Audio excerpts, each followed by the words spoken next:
Hello class, welcome to my channel. I hope you all are doing well.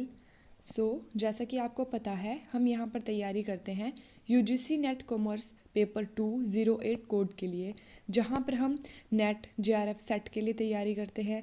हमारी unit 3 चली है जिसका नाम है बिजनेस इकोनॉमिक्स। आज हमारी क्लास 4 रहेगी। इससे पहले हमने बिजनेस इकोनॉमिक्स की 3 क्लासेस कर ली हैं। इसके साथ ही हमने यूनिट 1 जो थी आपकी business environment and international business, उसको हमने पूरा कंप्लीट कर लिया है, जिसकी हमारी तकरीबन 11 क्लासेस उसके अंदर हुई हैं। जिन्होंने यूनिट 1 नहीं देखी है वो पहले यूनिट 1 भी देख लीजिए। बिजनेस इकोनॉमिक्स की क्लास 3 है आज हम देखते हैं इसमें हम क्या क्या पढ़ेंगे। साथ में आप नोट्स भी बनाते रहिएगा, इससे आपको एग्ज़ाम में हेल्प मिलेगी। और साथ में हमने यूनिट 1 की जो है वो प्रीवियस ईयर के क्वेश्चन सेट भी लगाए हैं 2, आप उनको भी जाकर देख लीजिएगा। एक 20 क्वेश्चंस का है और एक 50 क्वेश्चंस का है। ठीक है, तो चलिए आज की क्लास को शुरू करते हैं। आज का हमारा टॉपिक रहेगा प्रोड्यूसर बिहेवियर। क्या रहेगा? उत्पादकता व्यवहार। जब प्रोडक्शन की जाती है, कल वाली क्लास में हमने पढ़ा था कंज्यूमर बिहेवियर कि एक कंज्यूमर जो होता है वो जब बाई करता है किसी भी प्रोडक्ट को तो उससे पहले कौन से डिसीजन लेता है। ठीक है, कल हमने कंज्यूमर बिहेवियर पढ़ा था। वैसे ही आज हमारे पास है प्रोड्यूसर बिहेवियर। आज हम देखेंगे जब एक उत्पादकता होता है, जो चीज़ों को प्रोड्यूस करता है, ओनर होता है, वो किस तरह से व्यवहार करता है मार्केट में। वो हम देखते हैं क्या होता है कि जो आपका प्रोड्यूसर होता है, प्रोड्यूसर बहुत सारे डिसीजन उसको लेने पड़ते हैं मार्केट में।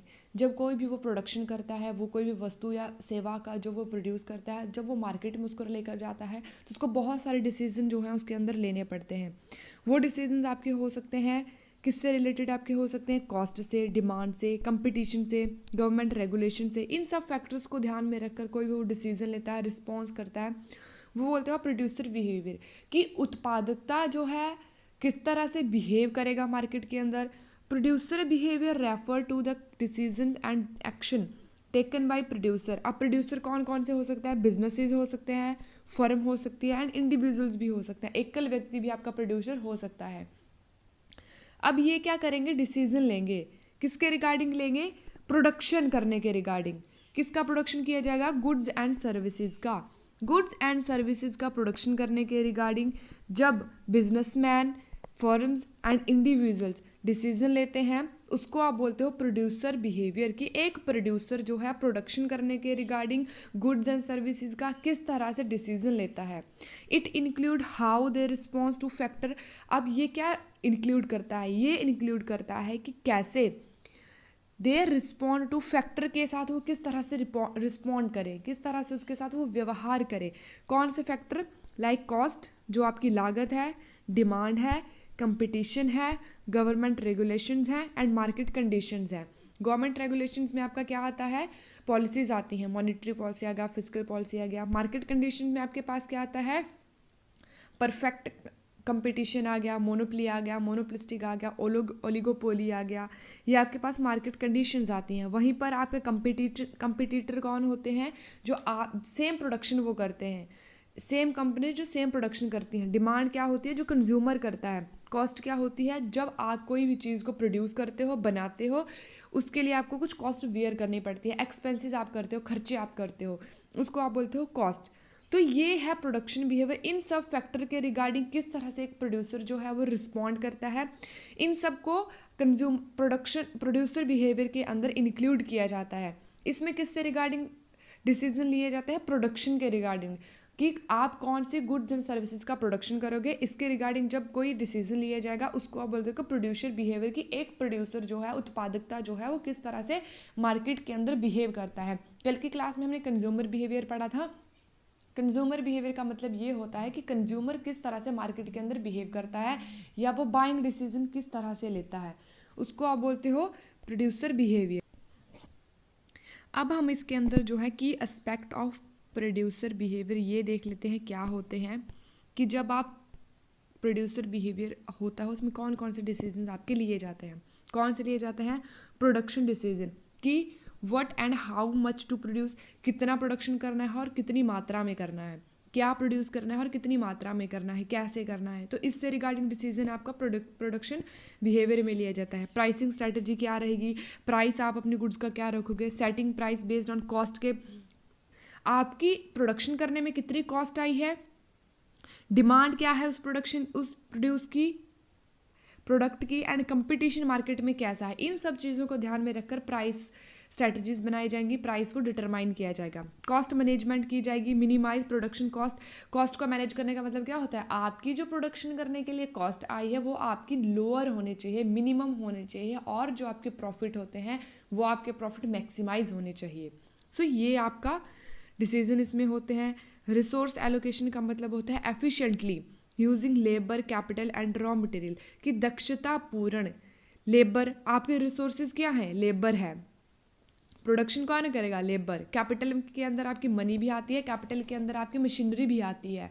तो प्रोडक्शन किस चीज़ से किया जाएगा, मशीनरी से, रॉ मटेरियल, ये सब आपके रिसोर्सेज हैं। अब इन रिसोर्सेज को किस तरह से एफिशिएंटली, दक्षतापूर्वक एलोकेट किया जाएगा, आवंटित किया जाएगा, इससे रिगार्डिंग डिसीजन जो है आपके प्रोडक्शन बिहेवियर के अंदर लिए जाते हैं। रिस्पॉन्स टू मार्केट चेंजेस, की मार्केट में अगर चेंजेस कुछ आ रहे हैं तो उस चेंजेस के अकॉर्डिंग किस तरह से रिस्पॉन्स किया जाएगा। Adjusting production based on consumer preferences, marketing में चेंज कौन लेके आएगा, जो आपके कौन लेके आएगा, कंज्यूमर लेके आएगा।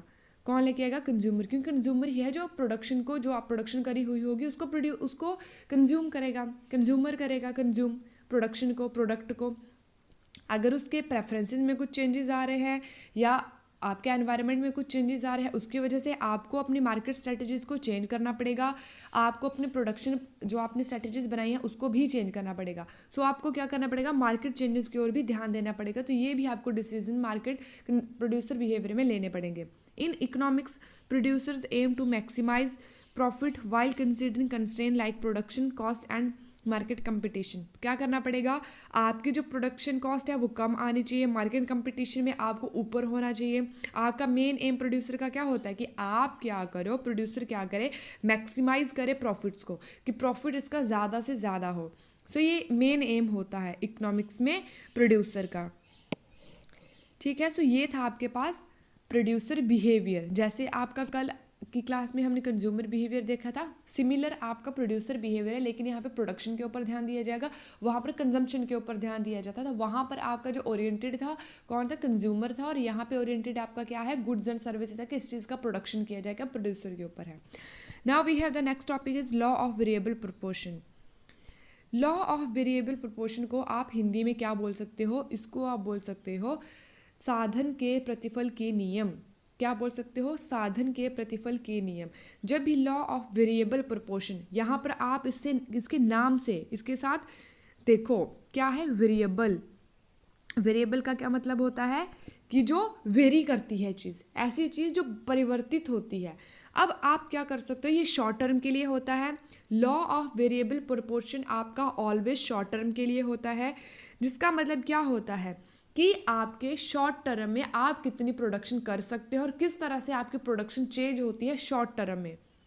ये आपका लॉ ऑफ वेरिएबल प्रोपोर्शन होता है। इसमें क्या होता है, आपका सिर्फ और सिर्फ एक ही फैक्टर जो होता है वो वेरी कर सकते हो, एक फैक्टर में आप चेंज कर सकते हो, बाकी सभी फैक्टर जो होते हैं आपके फिक्स होते हैं। आपका जो वेरी कर सकता है फैक्टर वो कौन सा है, लेबर। कौन सा है, लेबर। और जो आपके फिक्स्ड आपके पास फैक्टर होते हैं वो होते हैं लैंड एंड कैपिटल, क्योंकि आप शॉर्ट टर्म में लैंड को तो नहीं बढ़ा सकते हो, मशीनरी को तो आप नहीं ला सकते हो, क्योंकि आपके पास शॉर्ट टर्म है, आपके पास ज़्यादा टाइम नहीं है। तो शॉर्ट टर्म में आप लेबर को ही बढ़ा सकते हो, लेबर को आप ही लेके आ सकते हो, लेबर से आप प्रोडक्शन ज़्यादा करवा सकते हो। केवल एक ही फैक्टर है जो वेरी करेगा, बाकी सभी फैक्टर जो है वो कॉन्स्टेंट रहेंगे, फिक्स्ड रहेंगे। The law of variable proportion also called the law of diminishing returns is an important concept in economics that explain how output changes when one factor of production is varied। अब ये क्या explain करता है कि कैसे आपकी output change होती है। जो भी आपको आउटपुट आएगी प्रोडक्शन करने से रिगार्डिंग आपकी यूनिट जो है वो निकल कर आएंगी, प्रोड्यूस होंगी, कैसे वो आउटपुट को चेंज करता है केवल एक ही फैक्टर में चेंजेस आने से। एक ही फैक्टर ऑफ प्रोडक्शन जो होता है अगर वो वेरी करेगा, फैक्टर ऑफ प्रोडक्शन अगर एक है वो वेरी करेगा, उससे आपकी आउटपुट में कितना चेंजेस आएगा, जबकि आपके अदर फैक्टर जो है वो फिक्स रहेंगे। सो ये आपका होता है लॉ ऑफ वेरिएबल प्रोपोर्शन। आगे देखते हैं when more units of a variable inputs. More units क्या होती है? वेरिएबल इनपुट यहाँ पे आपका क्या है? सिर्फ लेबर। आप सिर्फ लेबर में ही वेरी कर सकते हो, चेंजेस कर सकते हो। And are added to fixed input. जब आप वेरिएबल इनपुट को जब फिक्स्ड इनपुट के साथ लगाओगे, वेरिएबल इनपुट आपको कौन देगी? लेबर। लेबर आएगी वेरी, जिसको आप वेरी कर सकते हो, जिसको आप चेंज कर सकते हो, जिसको आप और लेबर ला सकते हो, छोड़ सकते हो शॉर्ट टर्म में, ठीक है। वहीं जब इस वेरिएबल इनपुट को जब फिक्स्ड इनपुट में ऐड किया जाएगा, नाउ आपके पास फिक्स्ड इनपुट्स क्या है? Land and labour. तो शॉर्ट टर्म में आप लैंड नहीं बढ़ा सकते हो, कैपिटल आप नहीं बढ़ा सकते हो, ठीक है। सो ये आपके पास फिक्स्ड इनपुट होता है। Total output initially increase. तो क्या होता है? आपकी टोटल आउटपुट जो होते हैं इंक्रीज होती है। क्या होता है? इंक्रीज होती है। सो यही होता है। इंक्रीज भी हो सकते हैं, डिक्रीज भी हो सकते हैं, ज़रूरी नहीं है इंक्रीज ही हो, डिक्रीज भी वो आपकी हो सकती है। जब आप फिक्स्ड फैक्टर के साथ वेरिएबल फैक्टर को मिलाते हो, उससे जब आपके प्रोडक्शन में चेंजेस आता है, उसको आप बोलते हैं लॉ ऑफ वेरिएबल प्रोपोर्शन। उसको आप बोलते हैं लॉ ऑफ फैक्टर, या इसको आप बोलते हो factor to scale, law of variable proportion भी आप इसको बोलते हो। अब आपके पास प्रोडक्शन करने के लिए 3 स्टेजेस होती हैं। अब इसको देखते हैं क्या होती है। जब आप लॉ ऑफ वेरिएबल प्रोपोर्शन पढ़ते हो तो लॉ ऑफ वेरिएबल प्रोपोर्शन में आपके पास 3 स्टेजेस आती हैं। फर्स्ट स्टेज आती है इंक्रीजिंग रिटर्न। जैसे इसके नाम से पता चलता है इंक्रीजिंग। अब इसमें क्या हो रहा है? इंक्रीज हो रही है। आपका जो रिटर्न आपको मिल रहा है वो इंक्रीज हो रहा है। मतलब आप क्या कर रहे हो? आप फिक्स्ड फैक्टर के साथ एक वेरिएबल फैक्टर को यूज कर रहे हो। आप इनपुट के साथ जिसके आप इनपुट दे रहे हो फिक्स्ड फैक्टर की, फिक्स्ड फैक्टर के साथ किसकी? वेरिएबल फैक्टर की, जिससे आपको जो आउटपुट आएगी वो रैपिडली इंक्रीज होगी। क्या बोल रहा है? As more of the variable factor is added. जब variable factor, more variable factor को ऐड किया जाता है जाएगा, मान लीजिए जैसे आपके 10 आपने जो है वो एक खेत है, एक खेत में काम करने के लिए आपके 5 वर्कर लगे हैं। वहीं पर जब आप वहाँ पर 10 वर्कर लगाओगे, 10 वर्कर की वहाँ पर ज़रूरत है मान लीजिए, जब आप वहाँ पर 10 वर्कर लगाओगे तो वह आपकी जो प्रोडक्शन होती है वो रैपिडली इंक्रीज होगी। वो जल्दी जल्दी से काम करेंगे। मोर देन जितनी आपने इनपुट दी है उससे ज़्यादा आपको आउटपुट आएगी। इंक्रीज रैपिडली, बहुत ज़्यादा तेज़ी से वो बढ़ेगी। इसको आप बोलते हो increase return. The firm benefit from better utilisation of fixed resources. ये कैसे होता है? इससे क्या बेनिफिट होता है? ये बेनिफिट कैसे होता है? जब आप फिक्स्ड रिसोर्सेज का, जैसे आपके पास लैंड है, कैपिटल है, वो आपके पास फिक्स्ड रिसोर्सेज है, उन रिसोर्सेज का जब आप बेटर यूटिलाइजेशन करते हो, अच्छी तरीके से जब उसको पूरी यूटिलाइजेशन उसका करते हो, जितनी उसकी दक्षता है, जितनी उसकी कैपेबिलिटी है, उसके अकॉर्डिंग जब आप उसका यूटिलाइजेशन करते हो तो उसको आप बोलते हो, उससे आपका प्रोडक्शन इंक्रीज होता है, उसको आप बोलते हो increasing return. Now we have the next point is diminishing return. इसमें क्या होता है? इसमें भी आपका फिक्स्ड फैक्टर के साथ एक वेरिएबल फैक्टर को मिलाया जाता है, लेकिन जो आपकी ग्रोथ होती है, जो आपका प्रोडक्शन बढ़ता है, वो आपका किससे बढ़ता है? डिक्रीजिंग रेट से बढ़ता है। हो तो वो इंक्रीज रहा है लेकिन रैपिडली इंक्रीज नहीं हो रहा है, डिक्रीजिंग रेट से इंक्रीज हो रहा है। डिक्रीजिंग रेट का मतलब हो गया जैसे आपका पहले 10 यूनिट्स प्रोडक्ट प्रोड्यूस हो रही थी, धीरे धीरे आपकी 12 यूनिट हुई, फिर 11 हुई, फिर 11.5 हुई। मतलब इस तरह से होगी। पहले जहाँ पर आपकी 10 से सीधा 30, 30 से 50 इतनी आपकी प्रोडक्शन रैपिडली हो रही थी, अब धीरे धीरे वो बढ़ तो रही है। 20 से वो 30 हो रही है, 30 से वो 35 हो रही है, 35 से वो 32 हो रही है। बढ़ तो वो रही है लेकिन कैसे? डिमिनिशिंग रेट से। कैसे? डिक्रीजिंग रेट से। क्या है? एडिंग मोर variable input still increasing output. Still increasing output. जब आप मोर वेरिएबल्स को, अब पहले आपने 10 को यूज़ किया, अब आपने क्या किया? वहाँ पर 12 लेबर को आपने एक खेत में प्रोडक्शन करने के लिए वहाँ पर आपने लगा दिया, ऐड कर दिया। बढ़ तो रही है, अब उससे इंक्रीज तो होगी आपकी प्रोडक्शन, लेकिन किससे होगी? स्लोअर रेट से होगी, धीरे धीरे होगी, क्योंकि काम आपका बहुत ज़्यादा बंट जाएगा। जो व्यक्ति एक जितना काम कर सकता है वो भी उससे वो कम काम कर रहा है। अब जितनी उसकी कैपेबिलिटी थी काम करने की, उससे कम वो काम करता है, इसीलिए आपकी जो प्रोडक्शन होती है वो स्लोअर रेट से बढ़ती है। The efficiency of additional worker decrease due to overcrowding और लिमिटेड इक्विपमेंट। अब क्या हो गया? इसकी वजह से लेबर तो ओवर क्राउडेड आ गई, लेबर तो आपके पास बहुत ज़्यादा मात्रा में आ गई, ठीक है। लेकिन जो आपके पास फिक्स्ड आपके पास फैक्टर है, फिक्स्ड इनपुट है, जैसे लैंड है, वो तो आपके पास उतनी रहेगी। मान लीजिए 1 हेक्टेयर ज़मीन है, 1 हेक्टेयर में आपके 10 लेबर लगी है, तो 10 लेबर से जब आप उसको बढ़ाओगे, 12 लेबर आप उसको कर रहे हो, 10 का काम था वहाँ पर आपने 12 लगा दिए। अब वो आपका काम क्या हो गया? डिवाइड हो गया, ओवर क्राउड हो गया। ज़मीन तो आपके पास 1 हेक्टेयर ही है, उसको तो आप नहीं बढ़ा सकते हो, इसकी वजह से क्या हो गया, आपके पास इक्विपमेंट जो है वो लिमिटेड है और ओवर क्राउडिंग हो गई, जिसकी वजह से आपकी इनपुट जो है वो बढ़ तो रही है, लेकिन किससे बढ़ रही, आउटपुट आपकी बढ़ रही है, वो किससे बढ़ रही है, डिक्रीजिंग रेट से बढ़ रही है। नेक्स्ट वन आपका आता है negative return to scale. Negative return आपके थर्ड स्टेज में आता है। नेगेटिव जैसे नाम से पता चलता है, इसमें क्या होता है, जितनी आप इनपुट दे रहे हो, इसमें आपने क्या किया, बहुत ज़्यादा मात्रा में ऐड किया। क्या ऐड किया, लेबर को, जो आपके पास फिक्स्ड वेरिएबल है, फिक्स्ड नहीं है, वो आपके पास वेरिएबल फैक्टर है। कैसा है, जो वेरी करेगा, वेरिएबल फैक्टर है। अब आपने 12 की जगह 15 लेबर को यूज़ किया एक ही हेक्टेयर में, तो क्या होगा, अब वो काम और भी ज़्यादा डिवाइड हो गया, ओवर क्राउडेड, बहुत ज़्यादा ओवर क्राउडेड हो गया। अब जितना एफिशिएंटली तरीके से एक वर्कर काम कर रहा था, अब वो उतना काम नहीं करेगा, क्योंकि वो और वर्कर आ गया, वो काम डिवाइड हो गया है। तो जो आपकी प्रोडक्शन थी, अब वो धीरे धीरे कम होने लग जाएगी, वो नेगेटिव होने लग जाएगी। सो ये होता है too much of the variable factor lead to a declining total output. जैसे जैसे आप टू मच वेरिएबल फैक्टर को यूज़ करोगे, वेरिएबल फैक्टर लेबर का जब बहुत ज़्यादा आप यूज़ करोगे, तो इसका क्या होगा, जो आपकी टोटल प्रोडक्शन होगी, टोटल आउटपुट होगी, वो डिक्लाइन होने लग जाएगी, वो नेगेटिव हो जाएगी। ठीक है, जैसे resources become over utilisation leading to inefficiency. जब आप रिसोर्सेज का ओवर यूटिलाइजेशन करते हो, बहुत ज़्यादा मात्रा में इसका आप प्रयोग करते हो, तो इनएफिशिएंसीज को बढ़ाता है। ठीक है, अब हम इसको एक एग्जांपल से समझ सकते हैं। क्या है, हमारे पास 3 स्टेजेस के बारे में हमने पढ़ा। यहाँ पर आपके पास 2 जो है वो टेबल्स दिए गए हैं, 2 आपके पास ग्राफ दिए गए हैं, जिसमें आपका एक है टोटल प्रोडक्शन का, एक है आपके पास टोटल प्रोडक्शन का, एक है आपके पास मार्जिनल प्रोडक्शन का। अब यहाँ पर हमारे पास ये एक स्टेज है, ये हमारे पास दूसरी स्टेज है, और ये हमारे पास तीसरी स्टेज है, जो हमने प्रोडक्शन में पीछे पढ़ा। अब हमारे पास फर्स्ट स्टेज क्या बोलती है। फर्स्ट स्टेज में हमने पढ़ा कि आपने क्या किया, एक वेरिएबल को ऐड किया, जिसकी वजह से जो आपकी आउटपुट है वो रैपिडली इंक्रीज हुई। तो कैसे हुई, पहले मान लीजिए जब आपकी 5 यूज हो रही थी, एक सेकंड, पहले जब आपकी यहां पर क्या हो रहा था, 5 यहां पर यूज हो रही थी, क्योंकि वो बढ़ी तो वो कितनी हो गई, 20 हो गई। कितना इसने इंक्रीज किया, 5 से 15 ये बढ़ गई, ये आप रैपिडली इंक्रीज हुआ। तो यहाँ पे आ गई फर्स्ट स्टेज। सेकंड में क्या बोला गया कि जब आपने फिक्स्ड फैक्टर के साथ वेरिएबल फैक्टर को और ऐड किया, तो आपकी इंक्रीज तो हुई, लेकिन किससे हुई, डिक्रीजिंग रेट से, घटते क्रम से वो बढ़ी। जैसे मान लीजिए यहाँ पर 20 से 35 हुआ, यहाँ पे तो बढ़ी, लेकिन 20 से 35 हुआ, 20 से क्या हुआ, यहाँ पर 35 हुआ,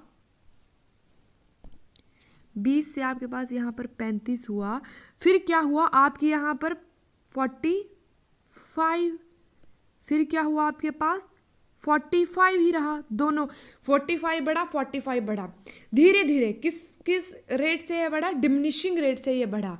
नाउ थर्ड स्टेज में क्या बोला गया, नेगेटिव बोला गया कि आपका इतना ओवर क्राउड हो गया, इतनी आपकी जो है वहाँ पर प्रोडक्शन हो गई, इतने ज़्यादा आपका वेरिएबल फैक्टर को यूज़ कर लिया गया कि जो आपके आउटपुट है वो धीरे धीरे कम होने लगी। तो क्या हुआ, यहाँ से नेगेटिव हो गई, यहाँ से नीचे की ओर जाने लगी। क्या हुआ, नेगेटिव हो गई, आपकी जो टोटल प्रोडक्शन है वो नेगेटिव हो गई। तो आपके पास 3 स्टेजेस थे। ठीक है, जो आपको अच्छे से समझ में आ गए होंगे। अब हम यहीं पर हमारा मार्जिनल प्रोडक्शन है, जिसमें भी आपकी फेज़ 1, फेज़ 2, फेज़ 3 जो हमने पढ़ा। इसमें क्या होगा, मार्जिनल प्रोडक्शन होता है जब आप एक अतिरिक्त इकाई का प्रयोग करते हो। अतिरिक्त इकाई का प्रयोग करने से क्या होता है, आपकी टोटल प्रोडक्शन में जो चेंजेस आते हैं उसको आप बोलते हो मार्जिनल प्रोडक्शन या मार्जिनल प्रोडक्ट आप उसको बोलते हैं। यहाँ पर भी फर्स्ट स्टेज है, फर्स्ट स्टेज में ये भी बढ़ेगा, सेकंड स्टेज में ये पॉजिटिव तो रहेगा लेकिन घटेगा, मतलब क्या होगा, रहेगा पॉजिटिव लेकिन घटेगा। और आपकी थर्ड स्टेज होगी, इसमें ये आपका नेगेटिव हो जाएगा। Marginal production is positive, negative and zero, लेकिन जो आपका टोटल प्रोडक्शन होता है इज ऑलवेज पॉजिटिव। ये भी आपको याद रखना है। नाउ हम देखते हैं रिलेशनशिप, देखते हैं अब हम इस ग्राफ में क्या रिलेशनशिप है। When marginal production increasing, total production increasing at increasing rate. जब आपकी मार्जिनल प्रोडक्शन इंक्रीज हो रही है, जब आपकी मार्जिनल प्रोडक्शन इंक्रीज हो रही है, तब आपकी टोटल प्रोडक्शन इंक्रीज होती है एट इंक्रीजिंग रेट। सही बोला, 5 हुई, 20 हुई, इंक्रीजिंग रेट से बढ़ रही है। जब आपकी टोटल प्रोडक्शन कैसी है, पॉजिटिव है, इंक्रीज हो रही है। Now when marginal production is decreasing but positive, जब आपकी मार्जिनल प्रोडक्शन डिक्रीज हो रही है बट पॉजिटिव है, जैसे हमने पढ़ा total production increasing at diminishing rate, वही कि टोटल प्रोडक्शन आपकी बढ़ेगी सेकंड स्टेज में, लेकिन बढ़ेगी कैसे, डिमिनिशिंग रेट से धीरे धीरे बढ़ेगी। When marginal production is zero, जब आपकी मार्जिनल प्रोडक्शन जीरो होगी, total production is maximum and constant, कितनी रहेगी, टोटल प्रोडक्शन 45 दो जो आपके डॉट थे वो 45 के ऊपर थे। चलिए हम यहाँ पे देखते हैं, when marginal production is zero, total production is constant and maximum क्या है, 45 है, दोनों कितना है 45 है, यहाँ पर ये मैक्सिमम है, जहाँ पर आपका मार्जिनल प्रोडक्शन कितना है, जीरो है, यहाँ पर मार्जिनल प्रोडक्शन आपका जीरो है, वहीं पर टोटल प्रोडक्शन आपका मैक्सिमम, यहाँ पे लिखा भी है टोटल प्रोडक्शन इज मैक्सिमम, यहाँ पर आपका लिखा है मार्जिनल प्रोडक्शन इज जीरो। तो ये है आपका पास। नेक्स्ट आपके पास पॉइंट है कि क्या है, when marginal production become negative, जब नेगेटिव होने लग जाती है मार्जिनल प्रोडक्शन, टोटल प्रोडक्शन आपकी फॉल होने लग जाती है, ये आपकी थर्ड स्टेज है। सो ये था आपके पास टोटल प्रोडक्शन और मार्जिनल प्रोडक्शन के बीच में रिलेशनशिप। और हमने क्या पढ़ा, रिटर्न टू फैक्टर, हमने पढ़ा रिटर्न टू फैक्टर, ठीक है, ये आपको अच्छे से समझ में आ गया होगा। अब हम कॉजेज देख लेते हैं, कॉजेज आपके क्या होते हैं, कारण देख लेते हैं increasing return to a factor, कि इंक्रीजिंग रिटर्न टू फैक्टर किन कारणों की वजह से इंक्रीज होता है, हम ये देख लेते हैं। Increasing return to a factor occurs when a proportional increase in one input while keeping, वही है कि एक इनपुट में आप परिवर्तन कर रहे हो लेकिन आपके जो अदर इनपुट्स हैं वो आपके फिक्स हैं, एक ही फैक्टर में आप चेंज। अब क्या बोला गया, ये क्या करता है, leads to a more than proportion increase in output, इसकी वजह से क्या होता है, जो आपकी आउटपुट होती है वो इंक्रीज होती है। हम यहाँ पर बात कर रहे हैं increasing return to a factor की, जहां पर आपका ये इंक्रीज हो रहा है। सो आप इसको इंक्रीजिंग में क्या होगा, रैपिडली इंक्रीज करेगा, डिमिनिशिंग में इंक्रीज तो करेगा लेकिन करेगा डिक्रीजिंग रेट से, और जो आपका नेगेटिव है उसमें तो वो नेगेटिव हो जाएगा, उसमें तो वो नेगेटिव हो जाएगा, वो इंक्रीज नहीं करेगा, वो डिक्रीज होगा। अब हम देख लेते हैं इंक्रीज किन कारणों की वजह से आपका जो है फैक्टर टू स्केल जो है वो इंक्रीज होता है, कौन कौन सा ऐसे फैक्टर हैं जिसकी वजह से ये इंक्रीज होता है। So better utilisation of fixed factor, अब यहाँ पर आपने क्या किया, जो आपके पास फिक्स्ड फैक्टर थे, जैसे आपके पास लैंड है, कैपिटल है, उनका आप क्या कर रहे हो, बेटर यूटिलाइजेशन आप इनका कर रहे हो, क्या कर रहे हो, बेटर यूटिलाइजेशन फिक्स्ड फैक्टर का। आपकी जो वेरिएबल फैक्टर है जो है आपके पास लेबर, लेबर क्या करेगी, फिक्स्ड फैक्टर को यूज करेगी, तो फिक्स्ड फैक्टर का बेटर यूटिलाइजेशन करने से आपका प्रोडक्शन बढ़ेगा, इनपुट आप दोगे वेरिएबल फैक्टर से, जिसके आपका आउटपुट आपका इंक्रीज होगा, इसकी वजह से क्या होता है, ये इंक्रीज होता है, जिसको आप बोलते हो इंक्रीजिंग फैक्टर टू रिटर्न। अब आपके पास आता है specialisation and division of labour, क्या होता है, specialisation and division of labour. अब आप क्या करते हो, डिवाइड करते हो लेबर को according to specialisation, as more worker are employed, इसकी वजह से मोर वर्कर एम्प्लॉयड भी होते हैं, they can specialise in specific task, वो क्या करते हैं, स्पेसिफिक टास्क में वो स्पेशलाइजेशन हासिल करते हैं, कौन, लेबर। जैसे ही वो एक काम को बार बार करेंगे तो स्पेशलाइजेशन उनको आ जाएगी, उनको पता होगा कि किस तरह से रैपिडली आपने काम को करना है, जिसकी वजह से वो क्या करते हैं, greater efficiency and higher productivity को लीड करते हैं, जिसकी वजह से आपकी प्रोडक्टिविटी बढ़ती है, एफिशिएंसी आपकी बढ़ती है, किसकी वजह से, स्पेशलाइजेशन से एंड डिवीजन ऑफ लेबर जब आपकी होती है। नेक्स्ट आपके पास होता है इंप्रूव कोऑर्डिनेशन, आप क्या करते हो, जब आपकी लेबर जो होती है वो अच्छे तरीके से काम करती है, वेल एजुकेटेड वो होती है, इसकी वजह से क्या होता है, कोऑर्डिनेशन आपका बढ़ता है, क्या होता है, कोऑर्डिनेशन, समन्वय आपका बढ़ता है, आपस में बातचीत बढ़ती है, और कोऑर्डिनेशन जो है आपके वर्कर हेल्थ को जो है, वर्कर्स की कंडीशन को इम्प्रूव करता है, इसकी वजह से भी आपका क्या होता है, प्रोडक्शन इंक्रीज होता है। Economics of scale, economics of scale क्या होता है कि increasing the use of a factor can lead to cost advantages, economics कहाँ से आएगी, जब आपकी कॉस्ट कम आएगी प्रॉफिट मैक्सिमाइज होगा, सच एज बल्क परचेजिंग, जब आप बल्क में परचेज करते हो चीज़ें तब आपको डिस्काउंट मिलता है, उसको जब आप प्रोड्यूस करोगे आगे तब आपकी आउटपुट आपकी बढ़ती है, जिसकी वजह से आपका इंक्रीज होता है प्रोडक्शन, तो ये भी आपके पास इकोनॉमिक स्केल आता है। नेक्स्ट वन आपका आता है लर्निंग एंड एक्सपीरियंस इफेक्ट। जैसे जैसे आप धीरे धीरे प्रोडक्शन करते जाते हो, वर्कर जो है एक्सपीरियंस को गेन करते हैं एंड बिकम मोर स्किल्ड वो होते हैं, जिसकी वजह से वो अपनी एफिशिएंसी को इंक्रीज करते हैं, जिसकी वजह से आपकी आउटपुट बढ़ती है।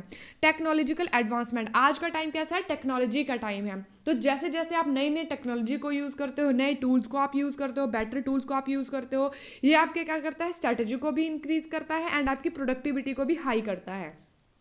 ठीक है, सो ये आपके पास आता है increasing return to scale, increasing return to factor, sorry scale नहीं है, फैक्टर है। स्केल आपका लॉन्ग टर्म के लिए होता है, फैक्टर आपका शॉर्ट टर्म के लिए होता है, ये आपको याद रखना है। सो ये था कि इंक्रीज जो रिटर्न टू फैक्टर है वो किन किन वजहों से आपका इंक्रीज होता है। अब आप हम देख लेते हैं कॉजेज क्या है डिमिनिशिंग रिटर्न टू फैक्टर। जब आपका डिमिनिशिंग रिटर्न टू फैक्टर होता है, बढ़ता है लेकिन किससे, डिक्रीजिंग रेट से, तो वो किन कारणों की वजह से होता है वो देख लेते हैं कौन कौन से हैं। फिक्स्ड फैक्टर ऑफ प्रोडक्शन, क्या है, फिक्स्ड फैक्टर्स ऑफ प्रोडक्शन। अब यहाँ पर क्या है कि आपके पास प्रोडक्शन करने के लिए फैक्टर फिक्स ही हैं, आप फैक्टर को तो नहीं बढ़ा सकते हो, लेबर तो आप बढ़ा रहे हो, लेकिन जो प्रोडक्शन करने के फैक्टर है वो तो फिक्स है, कैपिटल है, लैंड है, वो तो आपकी फिक्स है, लैंड एंड मशीनरी फिक्स है, आप उसको तो नहीं बढ़ा सकते हो। आप प्रोडक्शन को इससे ज़्यादा आप नहीं बढ़ा सकते हो जितने आपके पास, अगर आप फिक्स्ड फैक्टर को बढ़ाओगे तभी आपकी प्रोडक्शन बढ़ेगी, क्योंकि जो आपके पास वेरिएबल फैक्टर है उसको तो आप पूरा यूटिलाइज कर रहे हो, उसको तो आप पूरा यूज़ कर रहे हो, लेकिन जब तक आप फिक्स्ड फैक्टर को नहीं बढ़ाओगे आपकी प्रोडक्शन नहीं बढ़ेगी। इसके लिए क्या होता है, ये घटती दर से बढ़ता है। क्या होता है, when one factor example land and machinery, ये आपके पास फिक्स्ड फैक्टर है, रिमेन्स कांस्टेंट जब ये रहते हैं, व्हाइल अनदर लेबर जो आपके पास इंक्रीज होती है, आपके पास फिक्स्ड फैक्टर फिक्स रहेंगे, लेबर आपकी इंक्रीज होती है, the additional worker have less equipment, जो आपके पास ऐड हो गए वर्कर, 12 से जब आपके मतलब 10 आपके पास लेबर थी, 10 से आपके पास लेबर जब 12 हो गई है, तब आपके इक्विपमेंट डिवाइड हो गए, उनके बीच में डिवाइड हो गए। अब सभी वर्कर को इक्विपमेंट नहीं मिल पा रहे हैं, ठीक है, और space to work with in efficiency, अब वो काम जो कर रहे हैं वो पूरी एफिशिएंटली तरीके से वो काम नहीं कर पा रहे हैं, जिसकी वजह से आपका जो प्रोडक्शन है वो धीरे धीरे कम हो रहा है। नेक्स्ट आप पढ़ते हो ओवर क्राउडिंग एंड इनएफिशिएंसी। अब क्या होता है, एक ही जगह पर जब आप काम कर रहे हो, आपके पास बहुत ज़्यादा लेबर वहाँ पर आ रही है, ओवर क्राउड वहाँ से हो रहा है, इनएफिशिएंसी वहाँ पे आपकी बढ़ रही है, क्या होता है जिसकी वजह से आपकी इनएफिशिएंसी आपकी हो गई। जो एक व्यक्ति था, जो एक लेबर थी, पूरी एफिशिएंसी के साथ काम करना चाहती थी, काम कर सकती थी, अब वो डिवाइड हो गया है काम, क्योंकि लेबर बहुत ज़्यादा है और फैक्टर जो है आपके पास फिक्स हैं जहाँ पर आपने काम करना है, इक्विपमेंट भी अब आपकी डिवाइड है, जिसकी वजह से ओवर क्राउडेड एंड इनएफिशिएंसी हो गई है, आपकी प्रोडक्शन धीरे धीरे कम होती जाएगी। क्या बोला गया है, too many worker using the same equipment और स्पेस कैन लीड टू, किसको ये लीड करते हैं, कॉन्जेस्शन को, किसको लीड करते हैं, कंजेस्टन को, कंजेस्टेड आपका एरिया हो जाता है, कंजेस्टन को ये लीड करते हैं, कंजेस्टेड आपका एरिया हो जाता है। आप एक ही जगह पर, मान एक ही कमरा है, एक ही कमरे में आपको 10 लोग आपके काम कर रहे हैं, जब वहाँ पर 12 लोग और काम करने के लिए आ जाते हैं, पहले 10 लोग मुश्किल से काम कर रहे थे, 12 और आ गए तो कंजेस्टेड एरिया हो गया, जिसकी वजह से वहाँ पर एक वही सिमिलर इक्विपमेंट है, आप उसको नहीं बढ़ा सकते, उसी के ऊपर काम करना है, तो इनएफिशिएंसी भी बढ़ेगी और धीरे धीरे प्रोडक्टिविटी पर वर्कर की कम होती जाएगी। जितना एक व्यक्ति था वो प्रोड्यूस कर सकता था, अब वो उससे कम प्रोडक्शन करेगा, धीरे धीरे उनकी इनएफिशिएंसी कम होती जाएगी। नेक्स्ट पॉइंट आता है लिमिटेड कैपिटल। अब कैपिटल भी आपकी लिमिटेड है, क्योंकि शॉर्ट टर्म में आप कैपिटल नहीं बढ़ा सकते हो। कैपिटल यहाँ पे क्या है, मशीनरी है, तो मशीनरी को आप नहीं बढ़ा सकते हो, जिसकी वजह से आपकी प्रोडक्टिविटी कम होती जाएगी धीरे धीरे। उसके बाद डिक्लाइनिंग मार्जिनल प्रोडक्टिविटी, क्या होता है, जो आपकी मार्जिनल प्रोडक्टिविटी होती है। मार्जिनल प्रोडक्टिविटी क्या होती है, first of all you know the meaning of marginal. Marginal क्या होता है, अब आप प्रोडक्टिविटी के बीच में देख रहे हो, तो मार्जिनल क्या होता है, जब आप एक अतिरिक्त यूनिट का, एक एक्स्ट्रा यूनिट का प्रोड्यूस करते हो, उसके वजह से क्या होता है, आपके जो टोटल प्रोडक्टिविटी में जो चेंजेस आते हैं उसको आप बोलते हो मार्जिनल। तो ये भी धीरे धीरे कम होने लगती है। As more units of a variable input are added, they contribute less and less additional output because they have to share the fixed input. अब उनको क्या करना पड़ रहा है, फिक्स्ड यूनिट्स जो आपके पास हैं उसी को ही आपको बार बार यूज करना पड़ रहा है, जिसकी वजह से आपकी मार्जिनल प्रोडक्टिविटी कम होती जाती है। पुअर कोऑर्डिनेशन एंड सुपरविजन, अब क्या है, जब आपकी diminishing factor to scale diminishing return to factor होता है, तब आपका पुअर कोऑर्डिनेशन एंड सुपरविजन हो जाता है, क्योंकि आपके पास ओवर क्राउडेड हो गया है, बहुत ज़्यादा आपके पास लेबर है, अब उसका सुपरविजन करना भी इतना आसान नहीं है, और पुअर कोऑर्डिनेशन है, अच्छे से उनसे कोऑर्डिनेट भी नहीं हो पा रहा है, जिसकी वजह से क्या हो रहा है, एज प्रोडक्शन स्केल्स अप, जैसे आपका प्रोडक्शन बढ़ेगा, managing a large work force, आपको क्या करना पड़ेगा, लार्ज वर्क फोर्स को मैनेज करना पड़ेगा with the same fixed resources, जो फिक्स्ड रिसोर्सेज आपके पास वही है, मशीन आपके पास एक ही है, उसके ऊपर 12 भी काम कर रहे हैं 10 की जगह पर, तो उसको ओवर क्राउड वो हो गया है, जिसकी वजह से आपको फिक्स्ड रिसोर्सेज के साथ अब लार्ज वर्क फोर्स को भी मैनेज करना पड़ रहा है, because more difficult leading to, अब ये क्या कर रहा है, इनएफिशिएंसी को आपकी बढ़ा रहा है। नेक्स्ट आपके पास आता है एक्सॉशन ऑफ नेचुरल रिसोर्सेज, क्या आता है, एग्जॉशन ऑफ नेचुरल रिसोर्सेज। अब यहाँ पर क्या किया जाता है, जैसे जैसे आपकी लेबर बढ़ती जाती है, वो नेचुरल रिसोर्सेज को एग्जॉस्ट करने लगते हैं, उनका शोषण करने लगते हैं। इन सेक्टर लाइक एग्रीकल्चर, जब आप एग्रीकल्चर की बात करते हो, फील्ड की बात करते हो, तो एग्रीकल्चर में मोर से मोर फर्टिलाइजर का आप यूज़ करते हो, मोर वर्कर वहाँ पे फर्टिलाइजेशन फेंकते हैं, यूज़ करते हैं, जिसकी वजह से क्या होता है, खेत जो होता है, नेचुरल सॉइल जो होती है उसकी वो डिस्ट्रॉय होती है। Adding more labour and fertiliser to a fixed amount of land eventually leads to a lower, अब धीरे धीरे धीरे जब बहुत ज़्यादा फर्टिलाइजर वहाँ पर यूज़ किया जाएगा, बहुत ज़्यादा वहाँ पर खाद वगैरह उर्वरक का यूज़ किया जाएगा, जिसकी वजह से क्या होगा, आपकी जो प्रोडक्टिविटी है धीरे धीरे कम होती जाएगी, लैंड की एफिशिएंसी कम होती जाएगी। सो ये सब आपके पास कारण थे, जिसकी वजह से क्या होता है, इन कारणों की वजह से आपका diminishing factor return to factor धीरे धीरे कम होने लगता है। सो ये आपको ध्यान में रखने हैं कि कौन कौन से ये फैक्टर हैं। Now we have the last, कौन सा है, causes of negative return to factor, कि आपका जो रिटर्न टू फैक्टर है वो नेगेटिव क्यों होता है, कौन कौन से ऐसी चीज़ें हैं, कौन कौन सी वजह है जिसकी वजह से ये नेगेटिव होता है। अब कौन सी होता है, सीवर ओवर क्राउडेड, क्या हो गया है यहाँ पर, ओवर क्राउडेड, बहुत ही ज़्यादा ओवर क्राउड हो गया है, फिक्स्ड मशीनरी है, फिक्स्ड आपके पास रिसोर्सेज हैं, फिक्स्ड रिसोर्सेज में बहुत ज़्यादा कंजेस्टन आपका हो गया है, बहुत ज़्यादा कंजेस्टेड एरिया आपका वहाँ पे हो गया, जिसकी वजह से इनएफिशिएंसी आपके पास हो गई है, जिसकी वजह से आपकी आउटपुट धीरे धीरे डिक्रीज होने लग जाएगी। नेक्स्ट पॉइंट क्या होता है, ओवर यूज ऑफ कैपिटल। अब क्या हो रहा है, जो आपके पास कैपिटल है, कैपिटल यहाँ पर क्या है, मशीनरी, मशीनरी का जब आप एक्सेसिव यूज़ करते हो, इक्विपमेंट का आप विदाउट प्रॉपर मेंटेनेंस जब आप यूज़ करते हो, अब मेंटेनेंस तो उसकी नहीं हो रही है ना, इक्विपमेंट का आप यूज़ कर रहे हो, मशीनरी का जब आप बहुत ज़्यादा यूज़ कर रहे हो तो ब्रेक डाउन वहाँ पे हो जाता है। मान लीजिए अगर मशीनरी खराब होगी, 2 दिन वहाँ पे काम नहीं होगा, इसकी वजह से आपकी प्रोडक्शन बिल्कुल भी नहीं होगी, जीरो प्रोडक्शन होगी, जिसकी वजह से आपकी प्रोडक्शन जो है वो डिक्लाइन होगी, कम होगी, नेगेटिव हो जाएगी, ओवरऑल प्रोडक्टिविटी के ऊपर ये इफेक्ट डालता है। नेक्स्ट पॉइंट आता है declining quality of labour contribution, ये क्या करता है, डिक्लाइन करता है क्वालिटी को, लेबर कंट्रीब्यूशन को, ठीक है। अब धीरे धीरे क्या होगा, आपका लेबर का कंट्रीब्यूशन कम होने लग जाएगा, जो आपकी क्वालिटी को भी कम करता है। जब आपके पास बहुत ज़्यादा वर्कर होते हैं काम करने के लिए, बहुत ज़्यादा वर्कर जब आप हायर करते हो, some may have little to do और इंटरफेयर विद अदर टास्क, क्या करते हैं, कुछ व्यक्ति ऐसे उसमें आ जाते हैं जो अपना काम कम करते हैं, दूसरों के काम में ज़्यादा ताकाझाकी करते हैं, दूसरों के काम में ज़्यादा इंटरफेयर करते हैं, जिसकी वजह से उसकी एफिशिएंसी तो कम है ही, दूसरे वर्कर की भी को भी वो काम से मतलब ये कर देता है कि भाई मैं भी काम नहीं करूँगा, तू भी मत कर, ऐसा हो जाता है ना, ऐसा करते हैं ना वर्कर। कभी कभी कुछ लोग ऐसे हो जाते हैं कि जो अपना काम तो करना है नहीं, अपने को तो काम करने की इच्छा है नहीं, दूसरे व्यक्ति को भी काम से कर देना वेला कि भाई आप भी काम मत करो, बातें करने में लगा देना। सो ये आपकी चीज़ें होती है, रिड्यूसिंग एफिशिएंसी एंड ओवरऑल, जो क्या करता है, रिड्यूस करता है एफिशिएंसी को एंड ओवरऑल प्रोडक्शन को, ये ओवरऑल आउटपुट को डिक्रीज करता है और डिक्लाइन करता है। Now we have the next point is resource depletion. Resource depletion क्या होता है कि रिसोर्स धीरे धीरे समाप्त होने लगते हैं। अब एग्रीकल्चर में जैसे होता है, for example excessive use of fertilisers और ओवर वर्किंग द सॉइल, जब आप बहुत ज़्यादा मात्रा में फर्टिलाइजर का यूज़ करते हो या बहुत ज़्यादा ओवर वर्किंग सॉइल के ऊपर करते हो, can lead the lower yields instead higher production. तो ये क्या करता है, कम प्रोडक्शन, हायर प्रोडक्शन की जगह पर ये कम प्रोडक्शन करने लगता है, तो रिसोर्सेज भी यहाँ पे शोषण इनका होता है, ये धीरे धीरे कम हो जाते हैं। Mismanagement and poor mismanagement and poor coordination. क्या होता है, नेगेटिव भी क्यों हो जाता है, जब आपके पास मिसमैनेजमेंट है, अब आप क्या कर रहे हो, उस क्राउड को झेल नहीं पा रहे हो, मैनेज नहीं कर पा रहे हो, और पुअर कोऑर्डिनेशन है, आपके पास समन्वय नहीं है, आप उनको अच्छे से प्रॉपर ऑर्डर नहीं दे पा रहे हो। As more inputs are added, जब इनपुट क्या है, लेबर, जब आप बहुत ज़्यादा लेबर को ऐड कर रहे हो, managerial inefficiency can increase.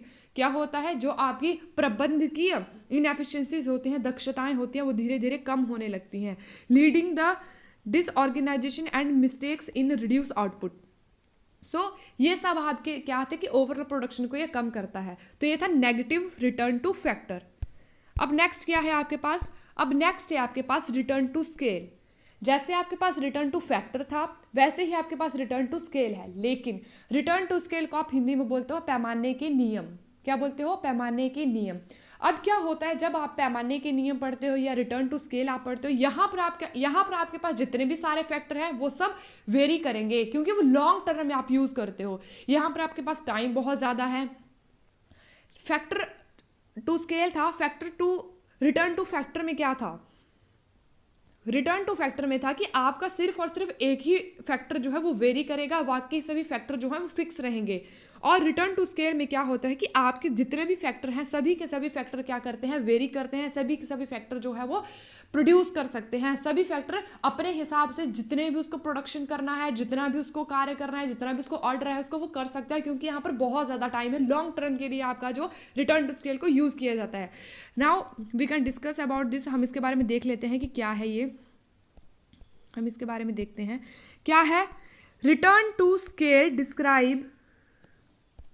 Describe how output change when all inputs labour capital etcetera, ये सभी इनपुट्स हैं आपकी, are increase proportionally in the long run, कि लॉन्ग रन में किस तरह से किस अनुपात में बढ़ते या कम होते हैं, अनलाइक डिमिनिशिंग और नेगेटिव रिटर्न्स।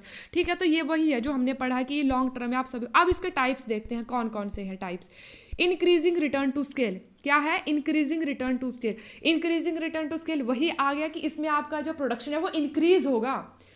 आप जितनी आप इनपुट दे रहे हो, आपने इनपुट दी, उस इनपुट से ज्यादा मात्रा में आपका रैपिडली इंक्रीज हुआ आउटपुट। जितनी आपने इनपुट दी उससे ज्यादा मात्रा में आपकी आउटपुट आई। सो ये है increasing. Output increase more than proportionally to the increase in input. Example, doubling labour and capital leads to more than double the output. क्या हुआ, अगर आपने डबल लेबर और डबल कैपिटल का यूज किया अपने प्रोडक्शन के लिए, क्या किया, डबल लेबर और डबल कैपिटल आ गया मशीनरी का, जब आपने यूज किया, एक की जगह पे 2 मशीनरी लगा दी, 10 की जगह पे 20 आपने क्या कर दिए, 10 की जगह पे 20 लेबर का आप यूज कर रहे हो, तो क्या हुआ, मोर देन डबल द आउटपुट। आपकी आउटपुट क्या होगी, डबल से ज्यादा बढ़ी। इनपुट तो आपने दी लेकिन आपकी आउटपुट डबल से ज्यादा होगी, उसको आपने बोला इंक्रीज रिटर्न टू स्केल। यहाँ पर आपकी रिटर्न टू स्केल है वो इंक्रीज हुई, इनपुट से ज्यादा आउटपुट हुई, तो इसको आप बोलते हो इंक्रीजिंग रिटर्न टू स्केल। अब ये देख लेते हैं किन वजह से होता है। Specialisation and division of labour, जब आपको काम में दक्षता आ जाती है और आप काम को डिवाइड कर देते हो, इसकी वजह से आपकी इंक्रीज होती है output. Better use of machinery and technology, जब मशीनरी और टेक्नोलॉजी का बेटर यूज किया जाएगा, अच्छे से फिक्स्ड कैपिटल का या वेरिएबल फैक्टर का सभी का अच्छे से आप यूज करोगे, तब भी आपकी इंक्रीज होता है, इंक्रीज आपके आउटपुट होगी। Bulk purchasing of raw material at lower cost, आप क्या करते हो जब बल्क परचेजिंग करते हो, बल्क परचेजिंग का मतलब होता है बहुत ज्यादा मात्रा में आपने रॉ मटेरियल को परचेज किया जिसने आपकी कॉस्ट को रिड्यूस कर दिया, इसको आप बोलते हैं bulk purchasing of raw material at lower cost. So ये था आपके पास इंक्रीजिंग रिटर्न टू स्केल। क्या था, जितनी आपने इनपुट दी, इनपुट से ज्यादा आपकी ज्यादा मात्रा में आपकी आउटपुट बढ़ी। नेक्स्ट हम देखते हैं कांस्टेंट रिटर्न टू स्केल। क्या होता है कांस्टेंट, जैसे इसके नाम से लग रहा है कि कांस्टेंट रहेगी। कांस्टेंट मतलब जितना आप इनपुट दोगे उतनी ही आपकी आउटपुट आएगी। जितनी आप इनपुट दोगे उतनी ही आपकी आउटपुट आएगी। ये बनेगा ऐसे, जितनी आपकी इनपुट जितना आपने इधर को इंक्रीज किया उतनी ही आपकी आउटपुट बढ़ी। सो जितनी आपकी इनपुट बढ़ेगी उतनी ही आपकी आउटपुट बढ़ेगी, उसको आप बोलते हैं कांस्टेंट रिटर्न टू स्केल। जैसे डबल आपने इनपुट की leads to exactly double the output. क्या हुआ, जितनी डबल आपने मान लीजिए डबल लेबर और डबल कैपिटल का आपने यूज किया तो वहीं पर डबल ही आपकी आउटपुट आएगी। अब इसका कॉजेज देख लेते हैं। एफिशिएंट यूज ऑफ रिसोर्सेज, जब आप रिसोर्सेज का अच्छे तरीके से यूज करते हो without significant gain from scale, and a well balanced production system, जब आपके पास प्रोडक्शन सिस्टम बहुत वेल बैलेंस्ड है तब आपका क्या होगा, कॉन्स्टेंट रिटर्न टू स्केल आपके पास आता है। नेक्स्ट हम पढ़ते हैं decreasing return to scale. Decreasing जैसे क्या है, डिक्रीज होता है, अब जितनी आप इसमें इनपुट दे रहे हो उससे कम मात्रा में आपको आउटपुट आ रही है, जितना आपने इनपुट दिया उससे कम मात्रा में आपको आउटपुट आई, उसको आप बोलते हो डिक्रीजिंग। यहाँ पर डिक्रीज हुई, हमने रिटर्न टू स्केल में आउटपुट को देखना, एक में आपकी आउटपुट मोर देन इनपुट है, दूसरे में कांस्टेंट है, तीसरे में लेस देन इनपुट है। क्या है, एग्जाम्पल से देखते हैं। Double inputs result in less the double of the output. क्या हो गया, जितनी आपने डबल इनपुट दी, मान लीजिए आपने लेबर एंड कैपिटल को डबल यूज किया लेकिन उससे कम मात्रा में आपको आउटपुट आई, सो ये था आपका डिक्रीजिंग रिटर्न टू स्केल। अब देखते हैं कॉजेज क्या हैं इसके। Management inefficient in large scale production, अब आपका मैनेजमेंट इनएफिशिएंसी है, मैनेजमेंट आप अच्छी तरह से नहीं कर पा रहे हो, एंड लार्ज स्केल के ऊपर आप जब प्रोडक्शन कर रहे हो, बहुत ज़्यादा बड़े लेवल के ऊपर आप प्रोडक्शन कर रहे हो लेकिन वहाँ पर मैनेजमेंट आप इनएफिशिएंट तरीके से कर रहे हो, इसकी वजह से आपका क्या होगा, ये आपका रिटर्न टू फैक्टर जो है वो नेगेटिव होगा, ये आपका डिमिनिश हो जाएगा, ये आपका कम होगा। नेक्स्ट है difficulty in coordination and communication. अगर आपका कोऑर्डिनेशन में कम्युनिकेशन में डिफिकल्टी आ रही है, आप उनको प्रॉपर मैनेज नहीं कर पा रहे, आप उनको प्रॉपर कम्युनिकेट नहीं कर पा रहे उनके साथ, तब भी आपका जो है वो नेगेटिव हो जाएगा।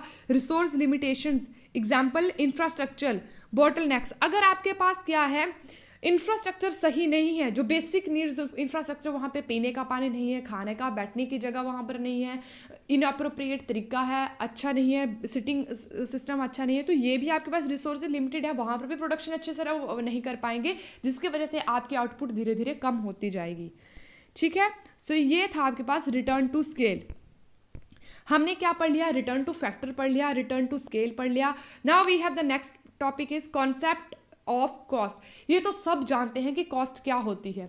कॉस्ट क्या होती है, एक प्रोड्यूसर को जब वेरी करनी पड़ती है, कॉस्ट वेरी कैसे करने पड़ेगी, जैसे लेबर को देना है, एक जब आप कुछ भी चीज़ प्रोडक्शन करते हो ना, कुछ भी चीज़ आप प्रोड्यूस करते हो, बनाते हो, जैसे मान लीजिए कपड़े ही सिलता है कोई व्यक्ति, तो कपड़े सिलने के लिए भी उसको कॉस्ट तो आती है, आपको कपड़ा खरीदना पड़ेगा, उसके लिए लैस खरीदनी पड़ेगी, या उसके लिए धागा खरीदना पड़ेगा, उसके लिए मशीन आपके पास होनी चाहिए, ऐसे थोड़ी ना आप बना लोगे। सो उसके लिए कुछ भी प्रोडक्शन करने के लिए आपको थोड़ी बहुत कॉस्ट जो है वो वेरी करनी पड़ती है, उसको आप बोलते हो कॉस्ट।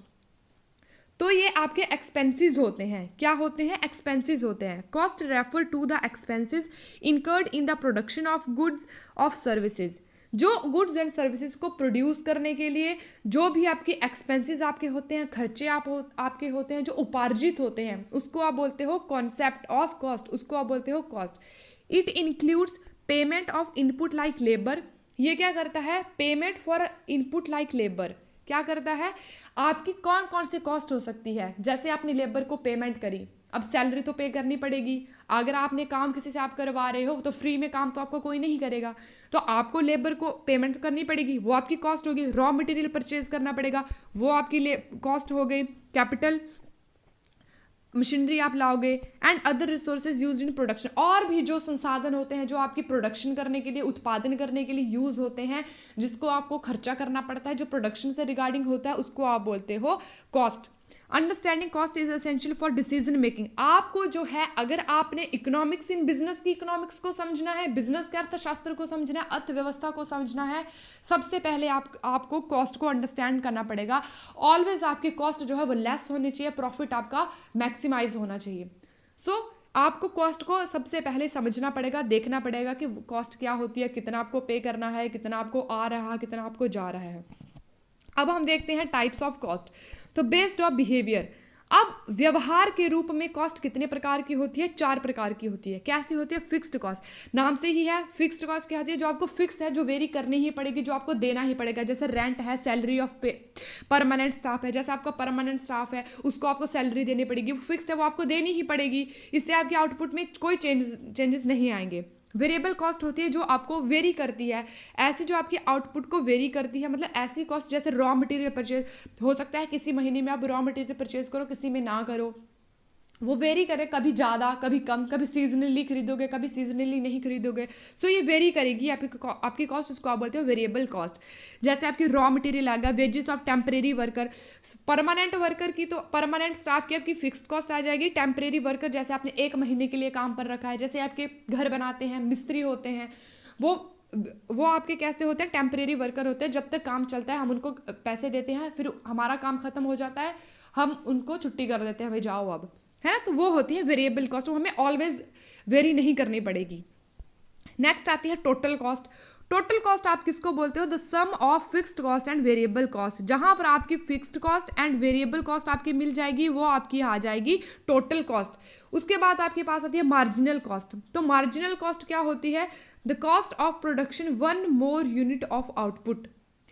मार्जिनल के बारे में मैंने आपको बताया, एक ऐसी कॉस्ट जो आपको एक एक्स्ट्रा यूनिट को प्रोड्यूस करने की वजह से वेरी करनी पड़ी है। एक ऐसी कॉस्ट जो आपने एक एक्स्ट्रा यूनिट को प्रोड्यूस किया, उत्पादन किया, जिसकी वजह से जो आपको कॉस्ट हुई, जो आपको एक्सपेंसेस करने पड़े, खर्चे करने पड़े, उसको आप बोलते हो मार्जिनल कॉस्ट।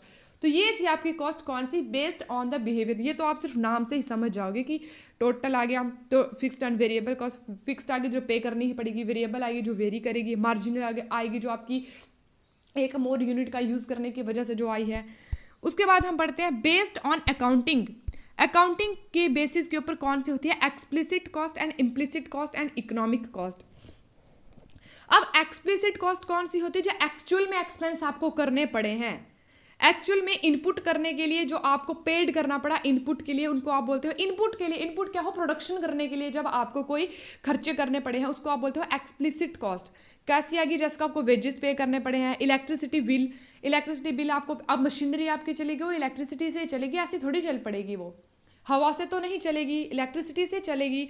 तो इलेक्ट्रिसिटी के लिए आपको जो बिल पे करना पड़ेगा वो किसके लिए है, इनपुट के लिए है, तो इसको आप बोलते हो एक्सप्लिसिट कॉस्ट। इम्प्लिसिट कॉस्ट आपकी वो कॉस्ट होती है जब जो आपका ओनर होता है, प्रोड्यूसर होता है, जब वो अपनी ही प्रॉपर्टी को यूज करता है, क्या करता है, अपनी ही प्रॉपर्टी को यूज करता है, उसको आप बोलते हो इम्प्लिसिट कॉस्ट। जैसे रेंट ऑन ओन बिल्डिंग, जैसे रेंट ऑफ, अपनी ही बिल्डिंग में उसने प्रोडक्शन किया, उसके ऊपर उसको रेंट आया, रेंट पे करना पड़ा अपनी ही बिल्डिंग के लिए, तो उसको आप बोलते हो इम्प्लिसिट कॉस्ट। नेक्स्ट आती है इकोनॉमिक्स कॉस्ट, जो आपकी एक्सप्लिसिट एंड इम्प्लिसिट कॉस्ट दोनों को कॉम्बिनेशन होता है, उसको आप बोलते हो इकोनॉमिक कॉस्ट। नेक्स्ट बनाती है based on production time frame. अब टाइम के according short term and long term. Short run cost कौन सी होती है, जो शॉर्ट टाइम के लिए होती है, लॉन्ग रन कॉस्ट जो होती है लॉन्ग रन के लिए होती है, बस। और क्या है इसमें, बेस्ड ऑन डिसीजन मेकिंग। अब कौन सी कॉस्ट है जो डिसीजन मेकिंग के बेस्ड होती है, जिसके लिए आपको डिसीजन लेना पड़ेगा। कैसी कॉस्ट, संक कॉस्ट। अब क्या होती है संक कॉस्ट, ये कॉस्ट आपकी ऐसी कॉस्ट होती है जो एक बार अगर आपने कर दी तो आपको ये वापस रिटर्न नहीं होगी, आप उसको रिकवर नहीं कर सकते हो। ऐसी कॉस्ट जो आपने एक बार कर दी, अगर ऐसे खर्चे जो आपने कर दिए उसके बाद ये आपको जो है वो जो है रिटर्न नहीं होंगे। Cost that can not be recovered once incurred, एक बार उपार्जित होगी तो आप उसको कवर नहीं कर सकते हो। जैसे एडवर्टीजमेंट कॉस्ट, अगर आपने एक बार एडवर्टीजमेंट कर दी तो आप उसको रिकवर नहीं कर सकते, वो सिर्फ खर्चा है आपका। अब ज़रूरी नहीं है लोग आपके उस एडवर्टीजमेंट से इन्फ्लुएंस होकर खरीदेंगे आपकी चीज़ों को या नहीं खरीदेंगे। आपने एक बार खर्चा कर दिया, आपका तो खर्चा हो गया, वो है कि आपको वेरी करनी ही पड़ेगी। अपॉर्चुनिटी कॉस्ट, अपॉर्चुनिटी कॉस्ट होती है जब आपके पास बहुत ज़्यादा अल्टरनेटिव होते हैं। मान लीजिए आपके पास 3 अल्टरनेटिव हैं, 3 अल्टरनेटिव में से आपने एक अल्टरनेटिव को बेस्ट को आपने चुन लिया, उस अल्टरनेटिव को आपने चुना जिसकी एक को चुनने की वजह से आपको 2 का त्याग करना पड़ा, तो अवसर आपने खो दिया, उन दोनों का अवसर आपने खो दिया, उसको बोलते हैं opportunity cost. The value of the next best alternative foregone, जो आपका नेक्स्ट बेस्ट अल्टरनेटिव था वो चला गया आपके हाथ से, उसकी वजह से आपको जो है वो कॉस्ट आपको वियर करनी पड़ी, उसको आप बोलते हो अपॉर्चुनिटी कॉस्ट। नेक्स्ट आपकी कॉस्ट आती है इंक्रीमेंटल कॉस्ट। इंक्रीमेंटल कॉस्ट होती है जब इंक्रीमेंट आप कुछ करते हो, कुछ आप अपनी प्रोडक्शन में कुछ एडिशन आप करते हो। Additional cost incurred for a new decision और एक्सपेंशन, जब आप कोई नया डिसीजन लेते हो या एक्सपेंशन आप अपनी प्रोडक्शन में करते हो, उसकी वजह से जब आपको कुछ एडिशनल कॉस्ट वियर करनी पड़ती है, उसको आप बोलते हो इंक्रीमेंटल कॉस्ट। क्या बोलते हो, इंक्रीमेंटल कॉस्ट। तो ये थे आपके टाइप्स ऑफ कॉस्ट। आज की क्लास में हमने factor to scale, cost and producer के बारे में हमने पढ़ा। हमने ठीक है, प्रोड्यूसर बिहेवियर के बारे में पढ़ा। तो आज की क्लास में बस इतना ही। कल हम करेंगे नेक्स्ट चैप्टर, हमारा कल चल पड़ेगा। इसके बाद कल की क्लास में हम जो है वो इसका सिलेबस भी डिस्कस कर लेंगे कि कितना सिलेबस हमें इसका बिजनेस इकोनॉमिक्स का बचा है और कितना नहीं बचा है, वो भी हम डिस्कस कर लेंगे। सो आज की क्लास में बस इतना ही। Thanks for watching. अगर आपको अच्छा लगा हो तो सब्सक्राइब कीजिएगा, लाइक कीजिएगा, एंड अगर आपको कुछ डाउट्स हो, अगर मुझे कुछ और इसमें कुछ चेंजेस करने की ज़रूरत हो, आप वो भी मुझे सजेशन कर सकते हैं।